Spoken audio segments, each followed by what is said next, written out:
Muito bem-vindos ao painel de Ecossistemas de Saúde Digital e a Recuperação Económica.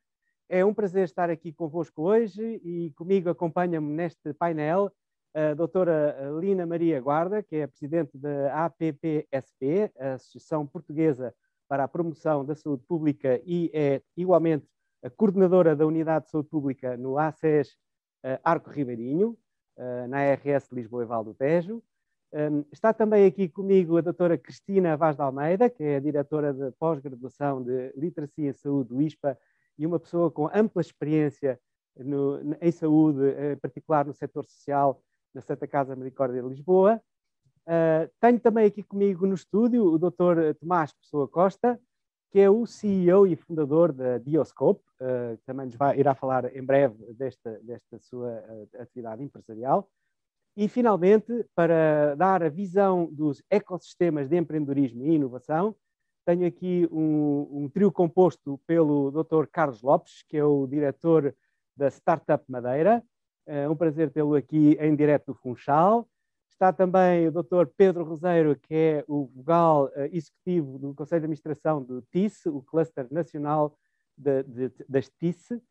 E tenho também comigo o Dr. Pedro Cid, que é o CEO da Cucabytec e o cofundador da Digital Health Portugal. Bem-vindos a todos, é um prazer estar aqui convosco. Os nossos assistentes esperam de nós algumas conclusões sobre a importância dos ecossistemas de saúde digital na recuperação económica. Eu daria a palavra e a primeira intervenção à doutora Lina Maria Guarda e em seguida à doutora Cristina Vaz de Almeida, que são, juntamente com outras colegas profissionais de saúde, as coautoras de um relatório de saúde digital que foi recentemente publicado. Sem mais, doutora Lina, tem a palavra. E a apresentação, caso nos possa fazer partilhar. Muito boa tarde, um cumprimento a todos os participantes e um muito especial a todos os intervenientes nessa mesa redonda. Agradeço o amável convite endereçado pelo professor Paulo Nunes de Abreu à Associação Portuguesa para a Promoção da Saúde Pública para estar neste Health Summit. Conforme acordado com a professora Cristina Vaz de Almeida, investigadora principal deste estudo de saúde digital em tempos de pandemia, caber-me-á uma breve contextualização do mesmo. Mas, previamente, e de uma forma muito sucinta, queria-vos apresentar a Associação Portuguesa para a Promoção da Saúde Pública, a organização que tem como missão contribuir para a saúde pública e para a solidariedade social. Foi criada pelo professor Arnaldo Sampaio na década de 60, nos seus estatutos conta a obrigatoriedade na direção integrar um elemento designado pelo Instituto Nacional de Saúde do Dr. Ricardo Jorge e um elemento designado pela Escola Nacional de Saúde Pública. Tem como objetivos incentivar o trabalho em rede em prol da promoção da saúde pública e apoiar a investigação e a disseminação de conhecimentos na área da saúde pública. Mas quais as veredas e os caminhos que trilhamos para este estudo de saúde digital em tempos de pandemia? Todos reconhecemos que vivemos tempos de mudança. A pandemia Covid-19, que ainda atravessamos, exigiu adaptações da sociedade e em geral e em especial da saúde, com um passo grande em relação ao recurso do digital. O pouco que se sabia da doença, da evolução da história natural da doença, associada às medidas que foram decretadas nos vários estados de calamidade e de emergência, e associado também ainda às recomendações da Direção-Geral de Saúde, condicionaram o acesso presencial aos cuidados de saúde não urgentes, não só no Serviço Nacional de Saúde, mas também nos privados, nos serviços prestados pelos privados, nos serviços prestados pela área do social. Durante este período, o recurso à saúde digital permitiu, nomeadamente, o agendamento de consultas, a prestação de cuidados à distância, a renovação de receituários para a doença crónica, a requisição complementar de diagnóstico e o acesso aos respectivos resultados. A prestação de cuidados à distância foi muito importante no controlo desta pandemia. O contacto inicial com o doente Covid, o seu acompanhamento, permitiu identificar não só qual os contactos de alto risco de exposição, mas também identificar quais as medidas que deveriam ser impostas ou determinadas a determinados contextos, como, por exemplo, escolas, equipamentos residenciais para pessoas idosas, ou contexto laboral, empresas, etc. Também permitiu fazer o acompanhamento do próprio doente, ver a evolução da mesma, se por acaso havia necessidade ou não de recurso à prestação de cuidados em contexto hospitalar. Mas o digital não começou só com a pandemia. Muitos programas de literacia em saúde desenvolvidos no âmbito do Serviço Nacional de Saúde, quer nos hospitais, quer nos agrupamentos de centros de saúde, já tinham identificado o digital como a área prioritária de intervenção. Por exemplo, o programa Viver Mais com Saber, desenvolvido desde 2018 na área geográfica do Aceja Ribeirinho, que abrange os concelhos de Alcochete, Barreiro, Moita e Montijo, tinha proposto para o segundo semestre de 2020 atividades para melhorar a literacia digital da sua população-alvo. Este programa é da responsabilidade da senhora enfermeira Patrícia Martins, uma coautora deste estudo, e tem como finalidade promover a qualidade de vida e o envelhecimento ativo saudável. Conta com muitos parceiros, sem os quais nós não conseguíamos desenvolver todo este programa, nomeadamente os municípios, as juntas de freguesias, academias séniores, universidades séniores e PSS. E é com a atuação multi e interdisciplinar,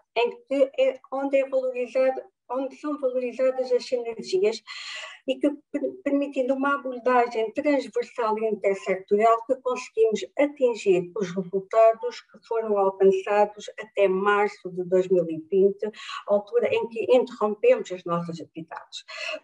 Quero partilhar convosco que de setembro de 2019 a março de 2020 foram realizadas mais de 120 atividades dispersas pelos 4 concelhos, em que o número mínimo de participantes na atividade foi de 24 e o máximo de 68. Portanto, muitas pessoas foram envolvidas e de uma forma continuada.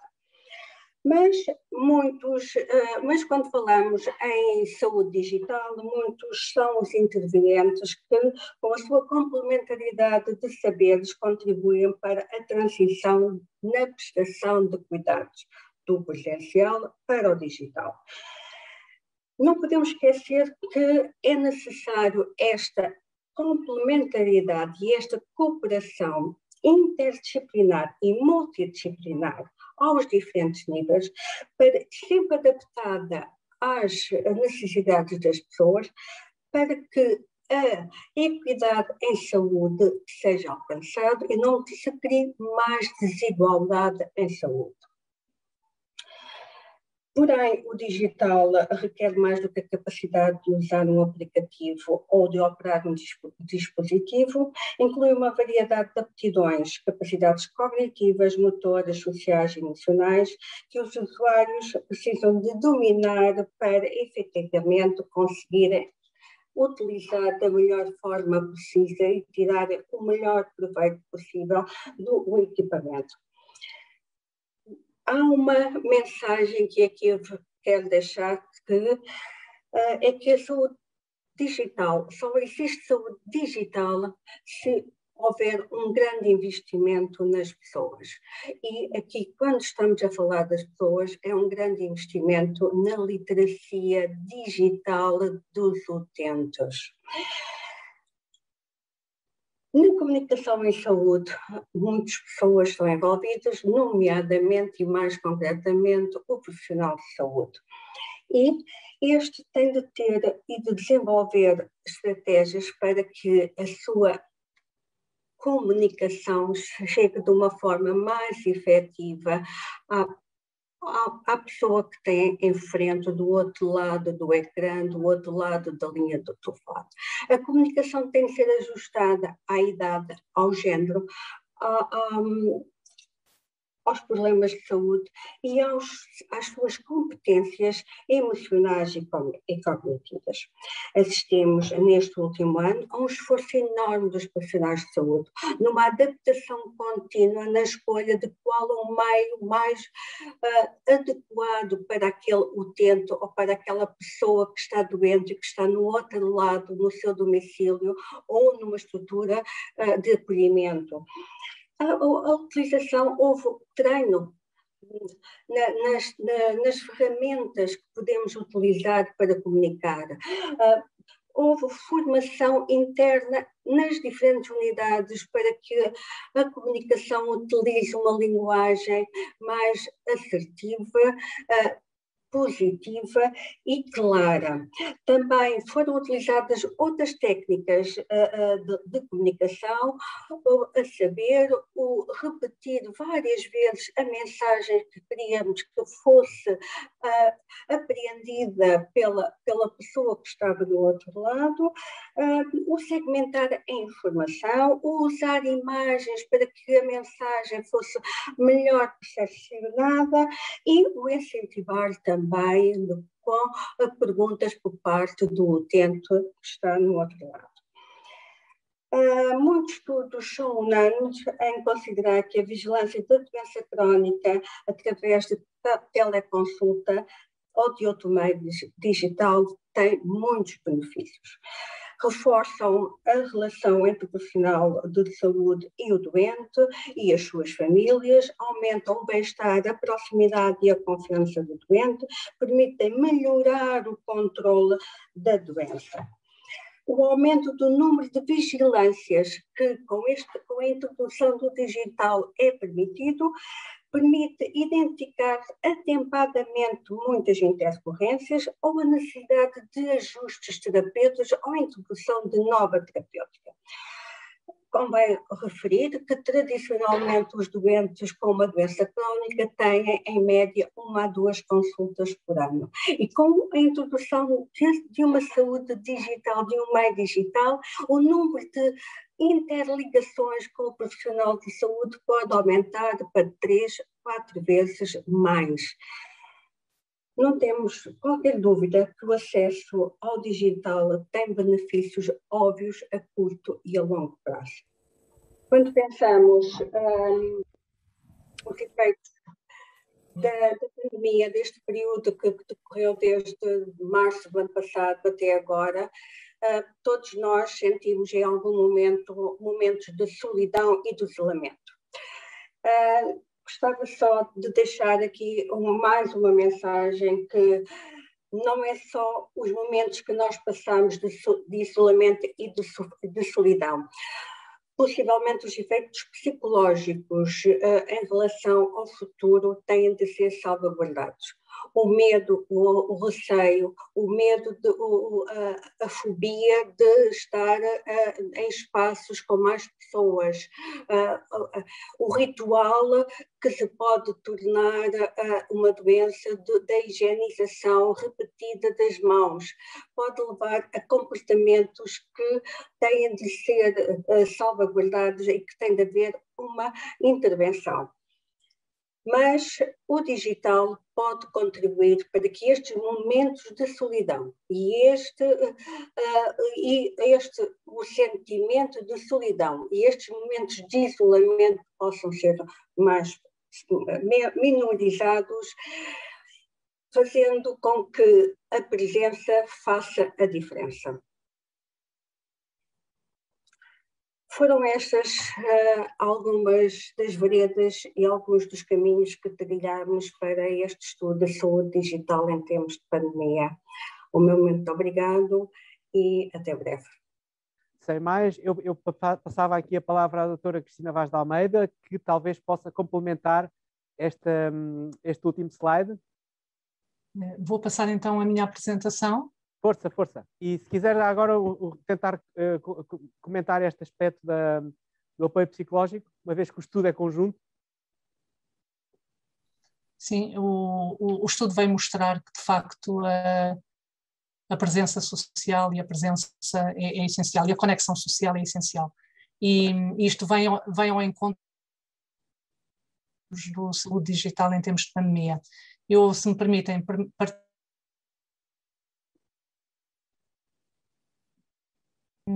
e foi em alinhamento com aquilo que a doutora Lina estava precisamente a transmitir. Ok, fantástico. Pode partilhar a tela? Doutora Cristina Vaz de Almeida, consegue-me ouvir?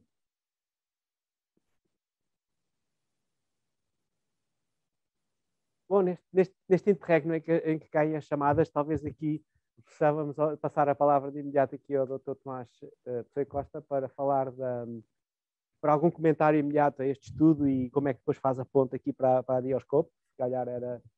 E depois, quando aparecer online a doutora Cristina, voltamos a recuperar a apresentação para não perdermos. Sim, posso, então, se calhar podem... Pronto, em primeiro lugar, queria agradecer o convite ao professor Paulo. Comentando já a apresentação anterior, obviamente que a telesaúde vai fazer cada vez mais parte da nossa realidade, como médicos, como profissionais de saúde, não só na vertente da teleconsulta, mas, no meu entender, também muito na área da telemonitorização. Permite que, em vez de 3 ou 4 interações por ano com aquele doente, ou seja acompanhado 24 ou 24 horas, e consigamos logo atuar cada vez que há uma descompensação, cada vez que há sinal de alarme. Eu hoje venho falar de outra inovação em saúde, que são os sistemas de apoio à decisão clínica. Nós hoje sabemos que é humanamente impossível um médico, quando está no serviço de urgência, quando está numa consulta, conseguir processar automaticamente todos os dados que vão ser gerados pelo doente. Isto não acontece porque os médicos são piores agora do que eram antes. Nós é que sabemos cada vez mais sobre os nossos doentes e quando tomamos uma decisão, devemos ter em atenção todos os dados, não só os dados das manifestações clínicas, mas também os dados de fatores genéticos, os dados de outras comorbilidades e os próprios dados psicossociais do doente. E, portanto, tudo isso tem que ser considerado na tomada de decisão e conseguimos perceber que é impossível que o médico, durante as 12 horas, por exemplo, do turno de urgência, consiga estar automaticamente, numa questão de segundos, a processar todos os dados de todos os doentes. E é por isso que servem os sistemas de apoio à decisão médica, que, no fundo, o que é que fazem? Confrontam a informação que está a ser gerada pelo doente com uma base de dados de conhecimento médico que é produzida pelos médicos. Isto parece tudo óbvio, parece claro que faz todo o sentido, então temos que perceber porque é que não está a ser implementado. E não está a ser implementado porque estes sistemas de apoio à decisão, primeiro, demoram muito tempo a desenvolver e depois são muito caros. E os hospitais, a maior parte deles, não têm capacidade de estar a produzir e a desenvolver de raiz estes sistemas de apoio à decisão. E, portanto, aquilo que nós propomos aqui na Dioscope é uma solução que, no fundo, contorna estas principais limitações. O que é que nós fizemos? Nós criamos uma plataforma que permite que cada hospital, sem ter necessidade de desenvolver, do ponto de vista de IT, a solução, possa beneficiar do seu uso e possa adaptar aquela base de conhecimento médico às condições locais de cada hospital. Porquê é que isto é importante? Por exemplo, o meu algoritmo não pode sugerir que aquele doente tenha que fazer uma ressonância magnética se eu no meu hospital não tenho uma ressonância magnética, ou tenha, por exemplo, uma TAC. Ou fazer um cateterismo se o meu hospital não tem um cateterismo. Portanto, têm que ser os médicos do próprio hospital a customizar e a adaptar aquela base de conhecimento para que os algoritmos depois funcionem. Mas isso não tem de ser feito com desenvolvimento informático. O hospital não tem de contratar developers, não tem que desenvolver a plataforma de raiz, pode usar uma plataforma que é comum, que é a tal plataforma no-code, e os algoritmos e os protocolos de atuação são inseridos nessa plataforma no-code, adaptados às condições de cada hospital. E, obviamente, isto tem largos benefícios. O primeiro é que fica mais barato, fica mais simples, conseguimos rapidamente escalar estas soluções de suporte à decisão clínica. E depois, também aumentamos muito o engagement dos próprios profissionais de saúde, porque são eles que tomam as decisões, são eles que programam as decisões. São os elementos mais sénior que trabalham com os mais júnior, que chegam a um consenso do que é que deve ser perguntado àquele tipo de doentes, e isso aumenta muito, de facto, a utilização por parte dos profissionais que se sentem envolvidos na tomada de decisão e sentem que a plataforma é útil ao seu dia-a-dia, porque foram eles que a ajudaram a construir. E como é que funciona? Nós, como empresa, fornecemos portanto, a plataforma de apoio à decisão, fornecemos alguns algoritmos gerais, base. A equipa médica depois adapta aqueles algoritmos às condições que tem locais, às condições de trabalho, lá está, se tem as TACs, pedir então uma TAC, se não tem as ressonâncias, tirar essa parte das ressonâncias. E depois nós temos um sistema que transforma automaticamente aquele algoritmo, aquele protocolo de atuação que foi definido, num chatbot. No fundo, o nosso sistema vai conversando com o médico e vai seguindo passo a passo todos aqueles passos do algoritmo. O médico está naquela altura a trabalhar na urgência. E, obviamente, chegamos ao fim e conseguimos que o médico tomasse uma decisão mais informada. E isto é especialmente importante, porque nós sabemos que o erro médico é uma das principais causas de morbi-mortalidade no mundo. Não porque os médicos agora, mais uma vez, são muito piores, mas como temos tanta informação, eles precisam desesperadamente de ajuda para que as coisas funcionem melhor, para que todos aqueles dados que vão ser gerados possam ser trabalhados de uma maneira capaz e com base nesses dados. E na nossa base de conhecimento médico, chegamos a uma decisão que é mais informada. Conseguimos detectar os sinais de alarme e enviar logo, por exemplo, uma suspeita de infarto para a cardiologia, conseguimos triar logo os doentes que precisam de ir para a cirurgia e conseguimos logo otimizar os procedimentos pré-operatório, conseguimos, numa situação de telemedicina e teletriagem, com quem nós também já estamos a trabalhar, conseguir antever algumas das situações, alguns dos alarmes que são gerados por aqueles doentes em telemonitorização, automatizar processos, conseguir criar um assistente virtual que fala, entre aspas, com o nosso doente que está em casa. Só os casos que são efetivamente graves é que depois são passados à equipa médica e à equipa de enfermagem e, portanto, nós, no fundo, permitimos, em hospital, otimizar os procedimentos dos médicos, dos enfermeiros, tornando aquela equipa mais eficiente e depois no sistema também de telemonitorização, automatizar processos para que a telemonitorização fique mais barata e que também possa ser alargada a mais doentes. No fundo, nós conseguimos gerir melhor o esforço de cada enfermeiro através do assistente virtual que automatiza decisões e através do assistente virtual que ajuda o enfermeiro também a decidir mais rápido e a decidir com mais segurança. E, portanto, são só benefícios, entre aspas, para quer numa modalidade presencial, quer numa modalidade de teleconsulta. Não fomos nós que inventámos os benefícios, já estão provados, os sistemas de apoio à decisão clínica já existem. A única coisa que nós fazemos de diferente é que criamos uma plataforma onde cada hospital e cada serviço de telemedicina pode ter o seu próprio sistema de decisão de forma mais barata. E pronto, isto é a imagem final que nós depois temos. Neste caso aqui a condora abdominal à urgência e lá está a abordagem passo a passo até chegarmos a um diagnóstico e depois continuaríamos para a abordagem terapêutica. Para terminar, este era o desafio que eu vos deixava, era juntarem-se a nós. Nós, no fundo, já estamos a desenvolver projetos piloto em alguns dos maiores hospitais em Portugal, estamos também a exportar a solução e, obviamente, temos todo o interesse em colaborar com mais instituições que queiram implementar estes sistemas de apoio à decisão clínica na sua prática médica. Obrigado. Eu iria propor, como já estamos com uma alteração de datas, a doutora Cristina Vaz de Almeida pudesse fazer a intervenção no final, a palavra aqui ao nosso painel,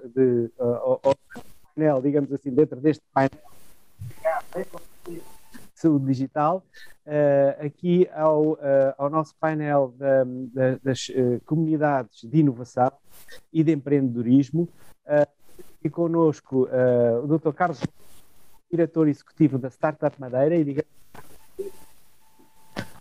uma comunidade de empreendedorismo e inovação modélica em Portugal, que estão a fazer programas extremamente inovadores, como eu penso que poderá, nestes minutos estritos, Carlos, traduzir-nos aqui a importância destas comunidades de prática, digamos, para um ecossistema.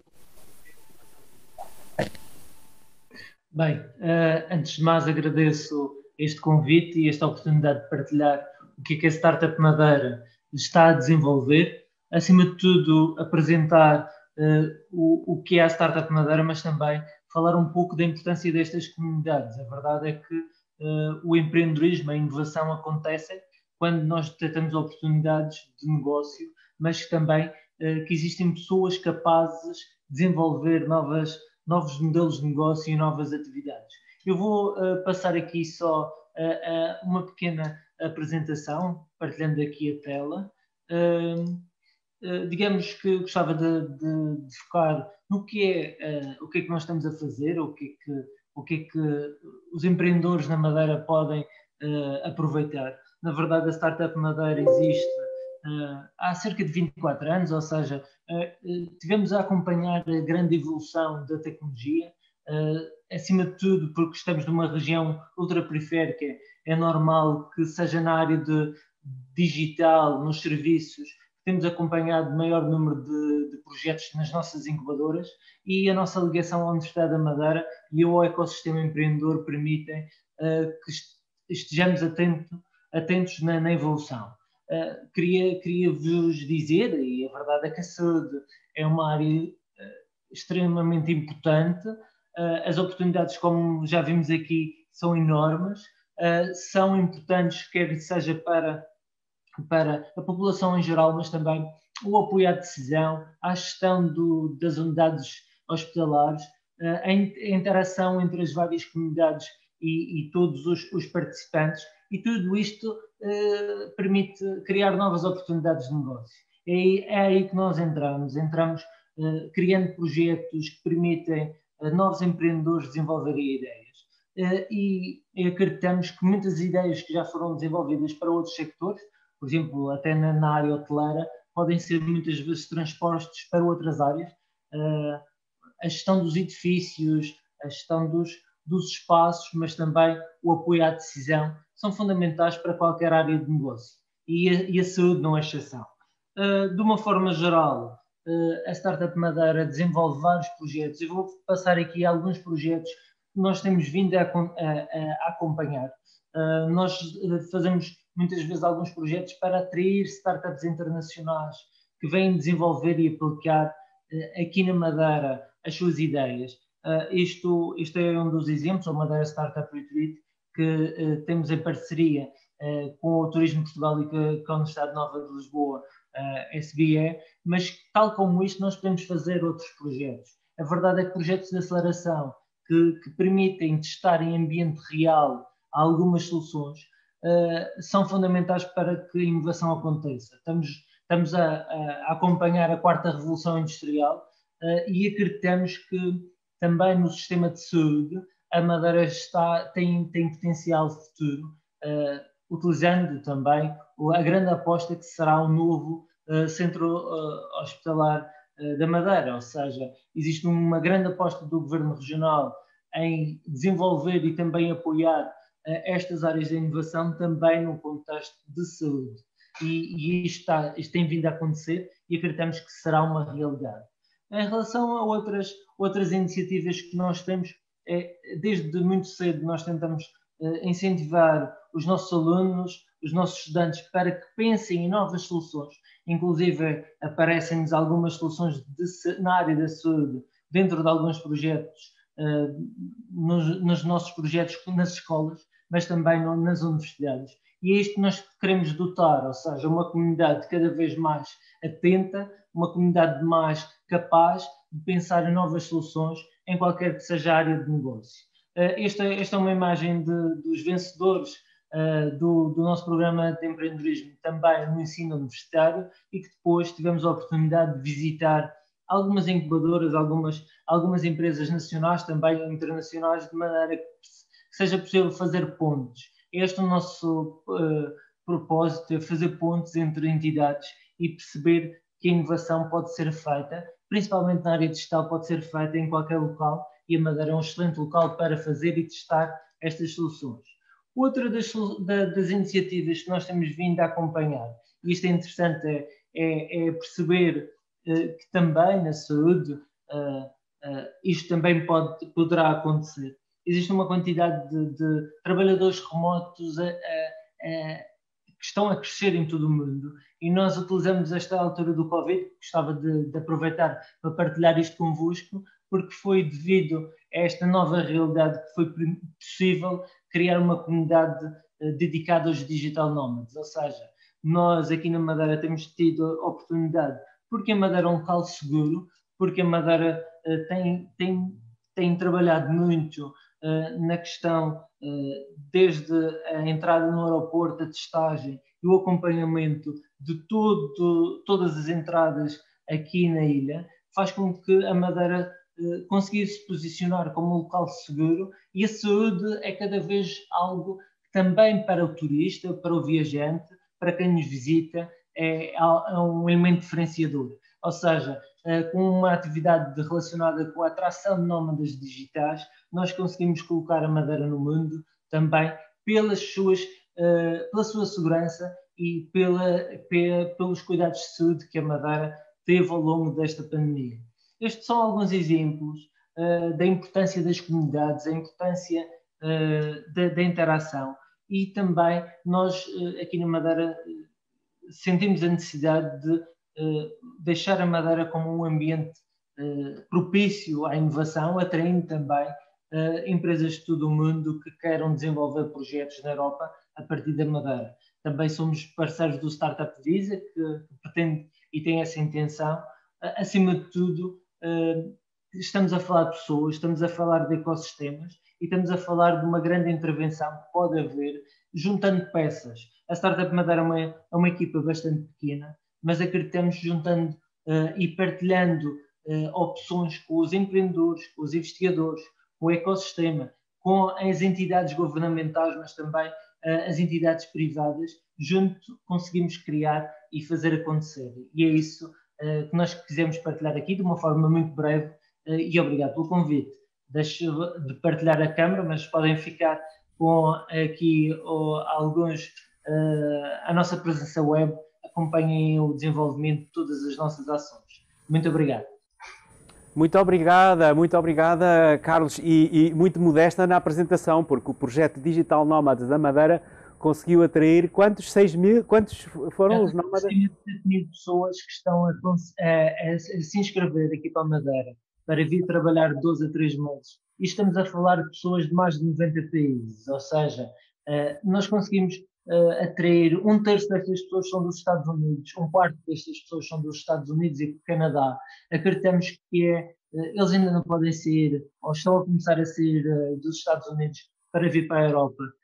E isto é uma oportunidade fantástica nos próximos anos, ou seja, é a partilha de conhecimento também com pessoas que têm outras vertentes, outras oportunidades, e com a comunidade local é fantástico, e é isso que também nós acreditamos. É fantástico. Muitos parabéns, Carlos, pelos excelentes programas inovadores da Startup Madeira, e obrigado por ter partilhado aqui neste painel. Passava aqui a palavra ao nosso Dr. Pedro Roseiro, que é um aliado do Digital Health Portugal como cluster disse. Pedro, também, neste momento ele é o vogal executivo do Conselho de Administração desse cluster. Pedro vai fazer uma pequena apresentação do TIS também e um comentário aqui à importância das comunidades de inovação e de prática no desenvolvimento de ecossistemas, também no caso da saúde digital. Obrigado a todos. Obrigado, Paulo, pelo convite. E já agora, obrigado à inspiração das apresentações anteriores, porque facilita um bocadinho a vida e permite também pensar em perspectiva. Começando pelo TIS. O TIS-PT é reconhecido como o cluster português na área das tecnologias de informação, comunicação e eletrónica. Como quase todos os mais antigos, foi fundado em 2008-2009 e neste momento reúne cerca de 90 associados, entre os quais associações, empresas dos mais diversos tamanhos, universidades, institutos de investigação, associações profissionais, associações de negócios, e portanto é um ecossistema por si de colaboração focado na utilização das tecnologias de informação.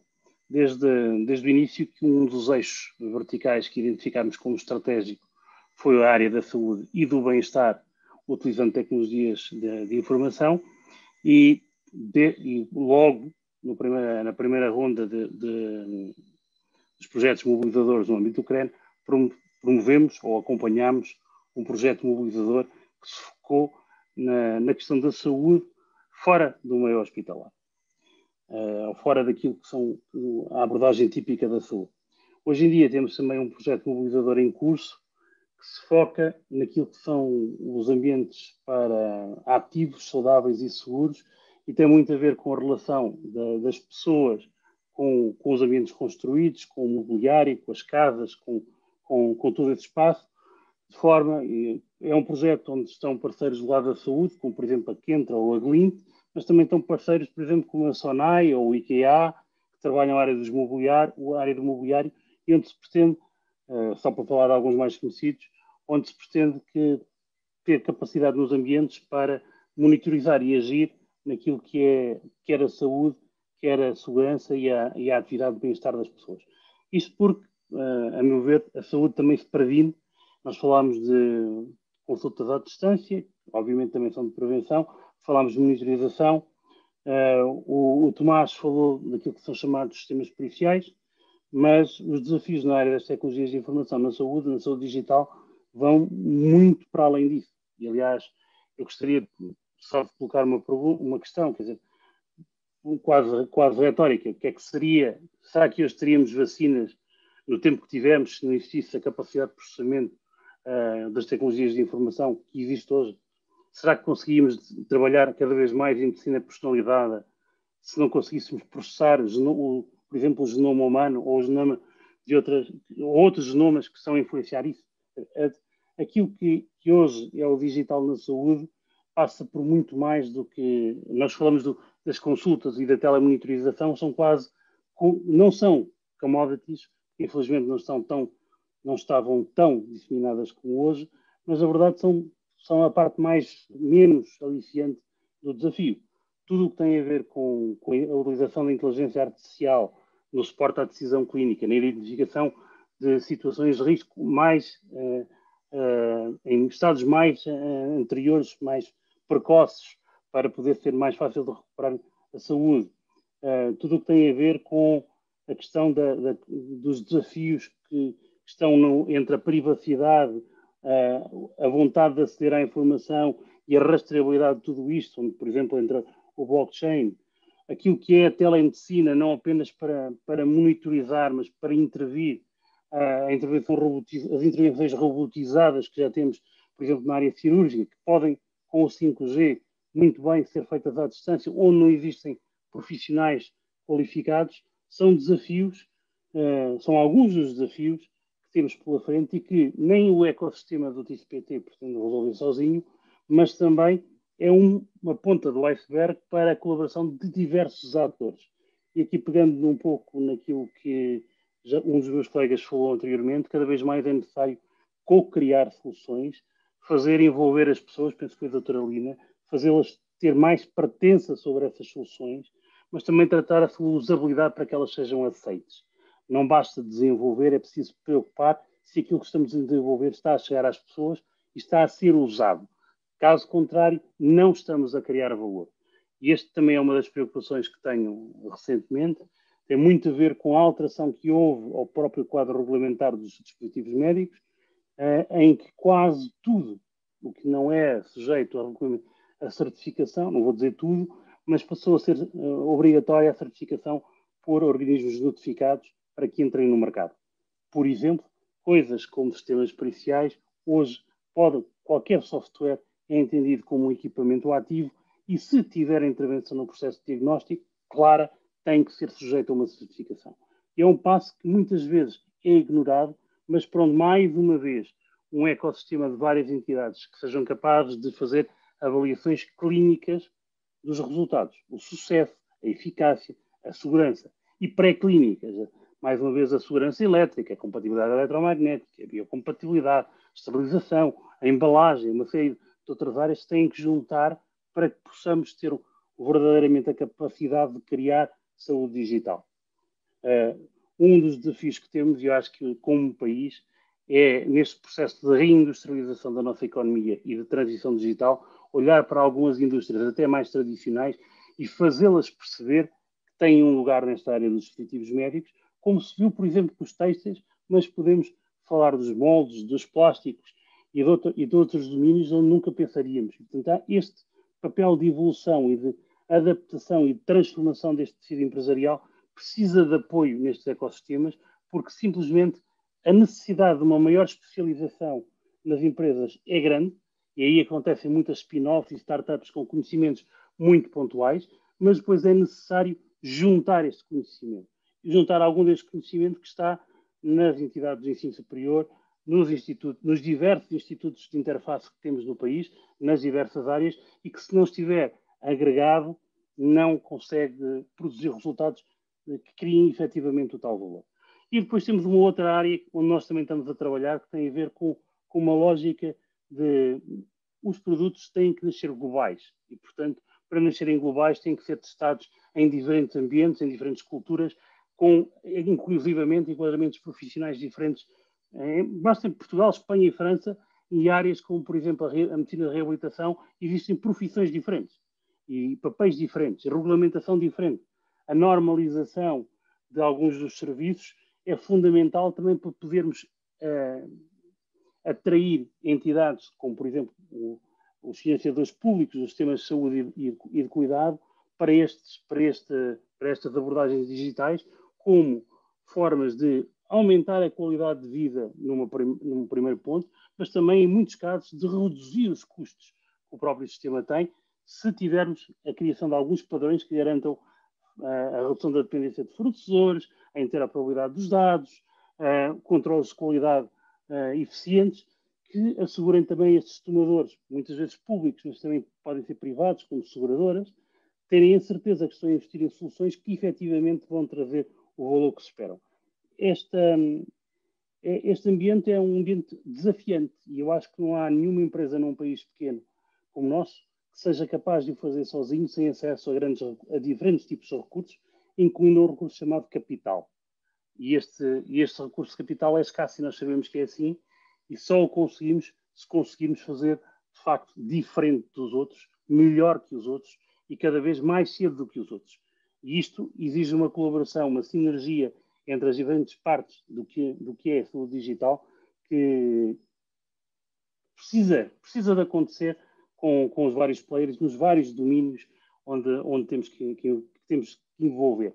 Não são só os médicos, não são só os enfermeiros, não são só os cuidadores do setor social, mas são todas aquelas, não são só as pessoas da eletrónica, não são só as pessoas do software, são pessoas da matemática, da estatística, toda a importância dos modelos matemáticos, quase ninguém falava deles, no controle da propagação desta doença, na gestão do risco de algumas das medidas, tornaram-se essenciais. E, mais uma vez, aquilo que era muito clássico, encerrado muitas vezes nas universidades, veio ao de cima e mostrou que era preciso ser organizado.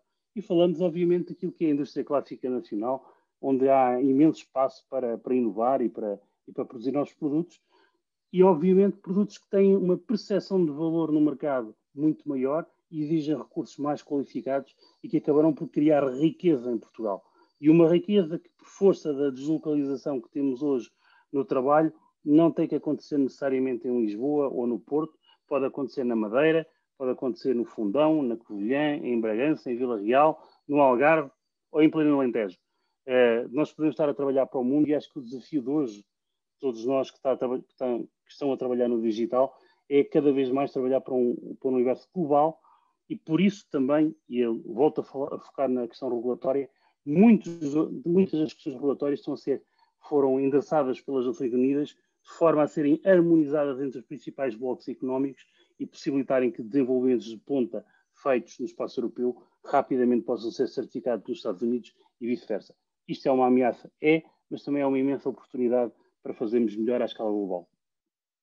Sem dúvida, Pedro, muitíssimo obrigado por esta intervenção que vem numa linha lógica e sequencial entre aquilo que foi a apresentação inicial da doutora Lina Guarda sobre o trabalho que observou na realidade prática e concreta do ACES do Arco Ribeirinho, depois aqui a intervenção do Tomás Pessoa Costa, que falou como é que na vertente dos profissionais de saúde a plataforma que ele está a desenvolver, o Dioscope, pode ser não apenas contribuir para a melhoria da decisão clínica, mas também para uma melhor organização e transformação organizacional, levando ao envolvimento de todos. Temos também aqui a intervenção da Startup Madeira e do TICE, que mostram como é que a importância do ecossistema como entidades que vão facilitar este diálogo e esta interação que é necessária entre toda essa fileira de intervenientes para produzirmos a inovação e para que essa inovação se possa materializar em produtos que são depois adquiridos pelo mercado, gerando riqueza, gerando empregabilidade, porque, na final, o tema do nosso painel é como é que um ecossistema de saúde digital pode contribuir para a recuperação económica. E estamos aqui com várias das chaves colocadas. Eu passaria aqui a intervenção ao Dr. Pedro Cide, que é um economista que agora se está a pós-graduar em saúde digital. Pedro, tens agora a palavra para fazer aqui a apresentação do Digital Health Portugal. Ok, obrigado. Eu vou só aqui então começar a partilha. Ok, eu penso que já devem estar a ver, correto? Ora bem, antes de mais, um bem-aja aqui ao moderador e nosso mentor e a todos os participantes e oradores. Agradecemos, como é óbvio, também aqui aos SPMS este convite, que muito nos honra. Eu gostava um bocadinho de pensar que o Digital Health Portugal, enfim, é talvez aqui o mínimo denominador comum a todas as intervenções anteriores, ou seja, em primeiro lugar, dizer que esta iniciativa do Digital Health Portugal é uma plataforma cívica, criada para impulsionar aquilo que nós achamos ser um vibrante ecossistema de saúde digital em Portugal, aumentando a eficiência e a eficácia da prevenção das doenças e, consequentemente, o crescimento das empresas portuguesas no mercado que é cada vez mais global. Só para mencionar alguns parceiros e membros aqui do Digital Health Portugal, ou DHP, para simplificar. Temos o EC Alliance, enfim, que veio trazer aqui a credibilidade à nossa iniciativa e escala internacional também a todos os nossos membros. A COTEC, que é a principal associação empresarial portuguesa para a promoção da inovação e cooperação tecnológica empresarial, representa, enfim, grosso modo, 16% do nosso PIB em valor agregado e 8% do emprego privado.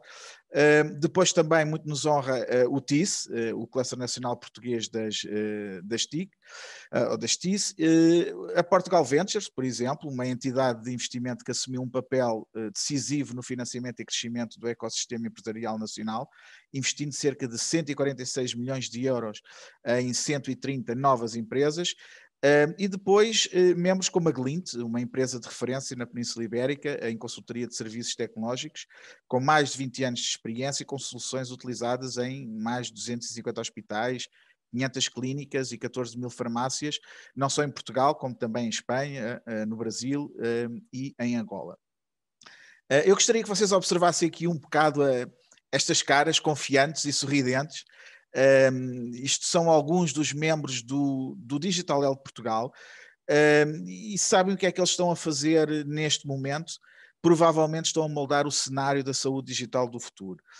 Portanto, nós temos no Digital Health Portugal diferentes perfis de membros que vão desde a adesão gratuita até aos perfis de membros como o Catalyzer, Orchestrator e que basicamente para entidades que queiram participar mais ativamente nos nossos eventos, como oradores ou mesmo até promovendo temáticas pertinentes para o ecossistema da saúde digital.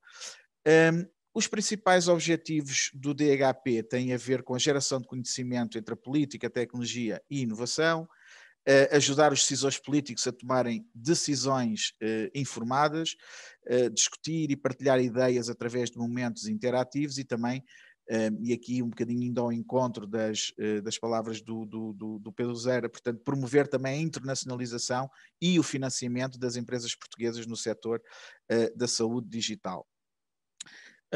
Ora bem, o Digital Health Portugal tem um espírito inquieto e, portanto, faltava-nos aqui a resposta a algumas questões, como, por exemplo, qual é que é o impacto da pandemia no sistema de saúde do futuro, como será impactada a relação médico-doente no pós-pandemia, como é que os novos desenvolvimentos na área da saúde digital estão alinhados com a necessidade de reconfiguração dos sistemas de saúde E é por isso que acabámos de colocar no terreno, portanto estamos a falar há meia dúzia de dias, com a ajuda dos nossos parceiros, da More Results e da Cuca Bytech, colocámos no terreno o barómetro da saúde digital, que tem uma proposta de valor ambiciosa, que vai desde mostrar até que ponto é que a saúde digital está a ajudar a saúde humana, de que forma é que utilizar os dados de crescimento económico das empresas ligadas à saúde digital para extrapolar informações e conhecimentos que podem ser válidos para os diferentes stakeholders,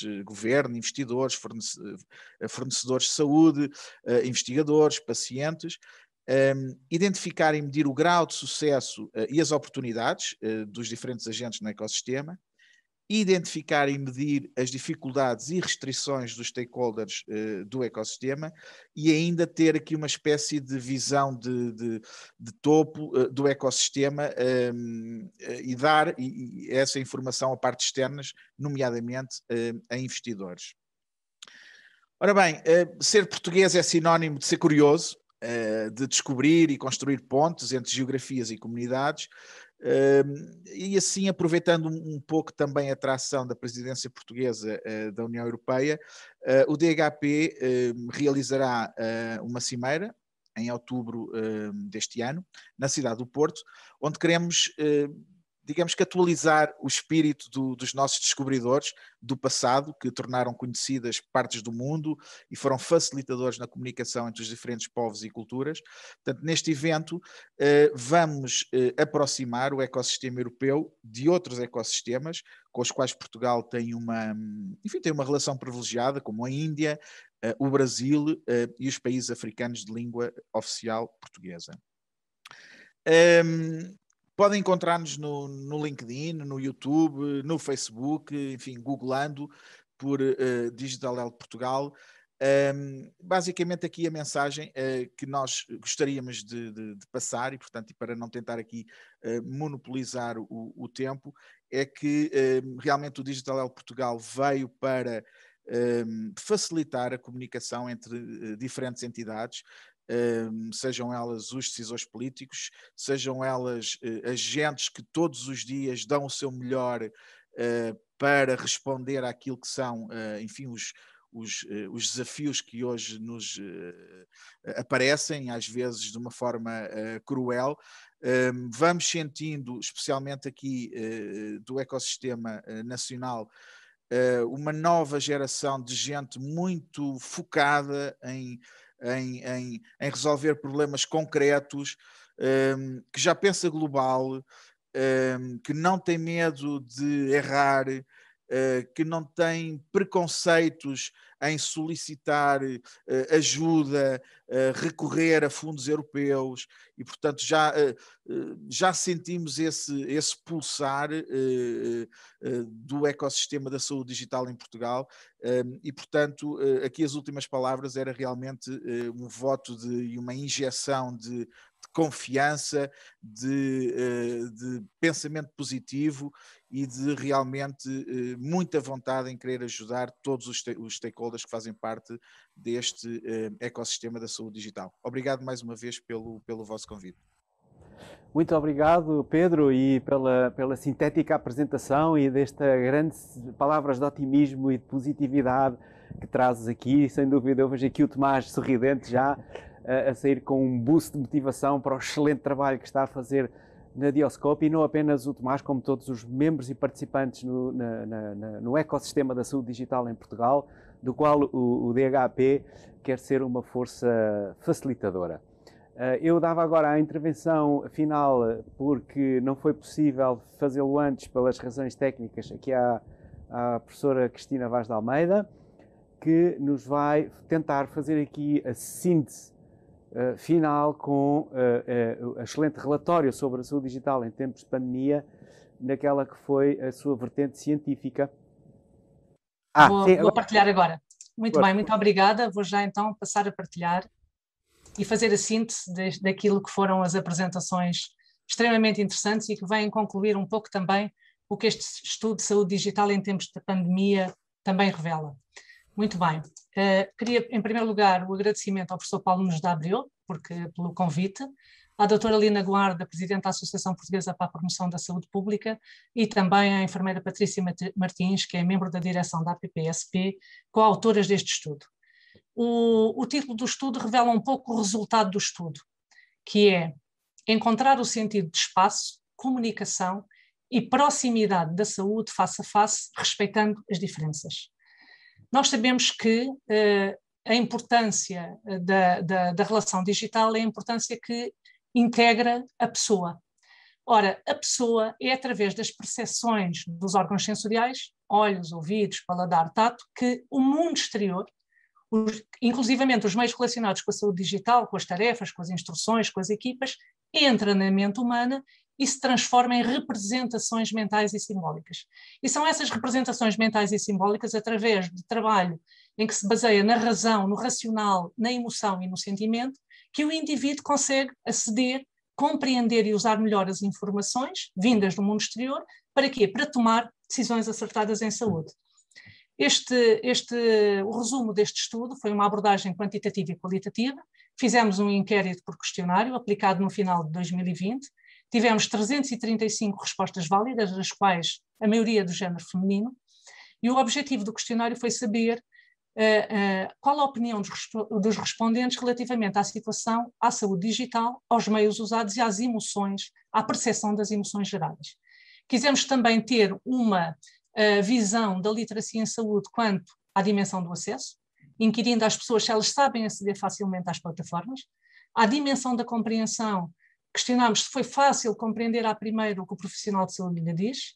Quanto à relação com o profissional de saúde, foi perguntado se preferem ser atendidos presencialmente por médicos e enfermeiros e outros profissionais e se sentem acompanhados. E tivemos a preocupação do domínio psicológico e afetivo, onde colocámos algumas questões sobre a percepção da solidão e do bem-estar. Em termos de resultados, verificamos que registrou-se um aumento de quase 30% do conforto em receber consultas através de meios digitais, embora haja uma percentagem de 25% que não se sentem confortáveis. Antes da pandemia, a preferência pelo atendimento presencial era de 95% e baixou para 74%. Isto significa que há aqui um caminho satisfatório para a saúde digital. Também houve aumento da percepção da solidão, passando de 41% para 83% durante a pandemia. Isto coloca-se aqui as questões que a doutora Lina tinha falado, do investimento na pessoa e da proximidade. A compreensão também diminuiu de 93% para 79%, com um aumento de 21% para 21% dos inquiridos em que dizem que é difícil compreender o profissional da saúde à primeira durante a pandemia. Isto é, também 31% não sabem aceder facilmente às plataformas digitais. Isto é outra questão de preocupação. Quando nós vamos avaliar a percepção do paciente sobre o perfil e atributos do profissional nessa consulta à distância, o que é que revela? Que eles querem, os pacientes o que é que querem? Empatia, confiança e credibilidade. Que o profissional saiba comunicar bem e saiba gerir a crise, que tenha qualificações técnicas e seja conhecedor da situação, que garanta a confidencialidade, que tenha interesse pelos utentes, que seja essa relação solidária, relacional e tenha disponibilidade. Que o profissional cumpra a promessa que faz de voltar a ligar e que ele consiga diversificar as perguntas. Também o ambiente físico, onde a saúde digital ocorre, também é importante, em termos de experiências e resultados, e também para a segurança dos cuidados. Quando nós vemos os resultados, os 10 principais resultados deste estudo, isto sintetiza aqui um pouco aquilo que os outros colegas disseram, que é preciso analisar profundamente a jornada do paciente no sistema, o tal valor do paciente no sistema. Trabalhar as questões da literacia em saúde, o acesso, a compreensão e o uso, tanto pelos pacientes como pelos profissionais. Desenvolver estratégias construtivas de suporte à memória, assentes na razão, na emoção, na motivação e na criatividade. Conseguir a tal comunicação do modelo ACP, assertiva, clara e positiva. Usar estratégias personalizadas e adaptadas à idade, ao contexto do paciente. Cuidar e preparar o ambiente espaço-temporal para que onde a consulta ocorre. É importantíssimo formar as equipas profissionais, não só em competências técnicas, mas comunicacionais e no digital. E também fazer participar o paciente na construção das soluções digitais, é o tal olhar do paciente. Alargar o conceito e percepção do digital para além da teleconsulta. por exemplo, a realidade, a gamificação, a realidade virtual e aumentada, e fazer inovação dentro e fora das organizações de saúde. Isto são alguns exemplos do digital através da gamificação. Isto é um jogo que foi projetado para situações hospitalares que são temidas pelas crianças e os pais, amostras de sangue, remoção de pensos, inserção de catéter, é para distrair estas crianças e jovens durante, por exemplo, o tratamento de queimaduras.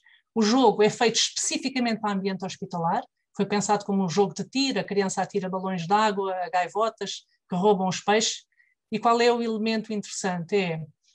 Incorpora elementos como a estrela do mar e os navios, que os médicos e enfermeiros podem conversar com a criança durante o procedimento. O som é tocado em voz alta para os profissionais poderem ouvir e fazer perguntas, e a criança consegue controlar o jogo apenas com uma mão. Evidentemente que a realidade virtual também se está a desenvolver para os idosos em hospitais e outras organizações, com fatores de ocupação, distração, companhia, autocuidado e diminuição da dor. As áreas-chave e pilares é aqui o tal valor para o paciente, o valor da pessoa. Não há relação digital se não houver a pessoa. E por isso é preciso analisar esta tal jornada de experiência do paciente, com a inovação digital, o projeto especial, o bem-estar do indivíduo, atender à pessoa, às culturas e aos contextos, as competências técnicas e relacionais dos profissionais, as competências de comunicação, assertividade, clareza e positividade, a simplificação e standardização de processos e este critério de proximidade, da humanização dos cuidados. E, de facto, a conclusão é esta. É a capacidade de transferir os aspectos relacionais da relação presencial, da comunicação à distância, com resultados positivos para a saúde e para o caminho digital também na saúde. E é preciso, por isso, trabalhar o indivíduo na comunicação e na razão e na emoção nesta jornada. Muito obrigada pela vossa atenção. Muito obrigada, professora Cristina Vaz de Almeida, pela sintética apresentação, que não podíamos ter melhor chave de ouro para este painel, que acaba por ser mais do que uma mesa redonda, um painel onde a partilha de conhecimento sobre o tema que nos uniu aqui hoje, como é que um ecossistema de saúde digital pode contribuir para a recuperação económica, e não pode haver saúde digital sem as pessoas. Acho que esta é uma excelente conclusão. Uma salva de palmas para todos e muito obrigada. O Health Summit segue.